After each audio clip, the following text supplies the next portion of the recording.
है मसीह का प्यारा वचन, ये है वचन, प्यारा वचन, यीशु मसीह का प्यारा। परमेश्वर के धन्य नाम की महिमा हो। प्रभात मनन के सत्र 1785 में आप सभी का बहुत ही विनम्रता के साथ स्वागत करता हूं। आइए आज का मनन के लिए हम पढ़ते हैं इब्रानी अध्याय 2 पद 10। क्योंकि जिसके लिए सब कुछ है और जिसके द्वारा सब कुछ है, उसे यही अच्छा लगा कि जब वो बहुत से पुत्रों को महिमा में पहुंचाए तो उनके उद्धार के कर्ता को दुख उठाने के द्वारा सिद्ध करे। प्रभु यीशु मसीह के द्वारा सहे हुए शारीरिक, मानसिक तथा आत्मिक दुखों के बारे में हम पिछले दिनों में मनन कर रहे थे। ध्यान से मनन करने वाला कोई भी व्यक्ति यह बात अवश्य समझ सकता है कि प्रभु यीशु मसीह इन दुखों का एक अंश नहीं बल्कि उसकी परिपूर्णता में उन दुखों को सहा। प्रभु ने जो शारीरिक दुख सहा वो इतना अधिक था कि उनका आखिरी बूंद खून भी पानी के साथ बह निकला जब सैनिक ने उसके पंजर में भाला से छेद दिया था। यूहन्ना 19:34। उनके मानसिक दुख भी उसका उच्च स्थायी अवस्था में उन्होंने सहा कि प्रभु का पसीना बड़े खून के बूंदों के समान नीचे गिरने लगे।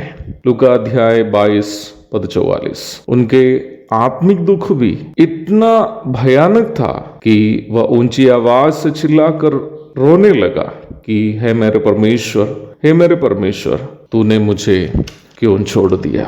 मत्ती 27 पद 46। इस प्रकार प्रभु यीशु मसीह ने दुखों के तीनों चरणों को उसकी परिपूर्णता में सहकर न्याय व्यवस्था के द्वारा मनुष्य पर लाया गया दंड को परिपूर्ण रूप में सहकर मनुष्य के ऊपर से उस दंड को हटा दिया। दुखों के इन तीनों चरणों को उसकी परिपूर्णता में सहकर प्रभु यीशु मसीह अपने आप को दुखों में सिद्ध साबित किया।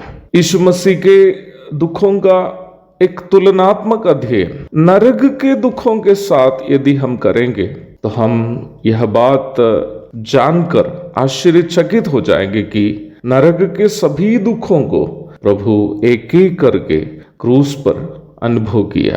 उनमें से एक एक दुखों को परिभाषित करने के लिए कई घंटे लेने के कारण इस सीमित समय के मनन के दरमियान उन बातें कहने का साहस नहीं कर रहा हूं। हम इस बात को नहीं भूले कि नरक में भी शारीरिक, मानसिक एवं आत्मिक दुख अवश्य है। जैसे स्वर्ग आनंद की परिपूर्णता का जगह होंगे क्योंकि परमेश्वर वहां है, प्रकाशित वाक्य 21 की 4 और 5 पढ़िएगा, वैसे ही नरक दुखों की परिपूर्णता का जगह होगा क्योंकि वहां परमेश्वर नहीं है। मत्ती अध्याय 25 पद 30 और 41। तो यहाँ धन्यवाद भरे हृदय से हमें यह अवश्य याद रखनी है कि हमें दुखों की परिपूर्णता से आनंद की परिपूर्णता में लाने के लिए, नरक की भयानकता से स्वर्ग की महिमा में प्रवेश कराने के लिए परमेश्वर का पुत्र प्रभु यीशु मसीह दुखों से अपने आप को सिद्ध होने दिया ताकि हमारे ऊपर फिर कोई दुख ना हो। हम सदा सर्वदा प्रभु की उपस्थिति का आनंद अनुभव करते हुए जीवन बिता सके। आइए आज सुबह हम यीशु मसीह के पद कमलों पर गिर के उनकी आराधना करेंगे। उनके धन्य नाम की महिमा हो। आमीन।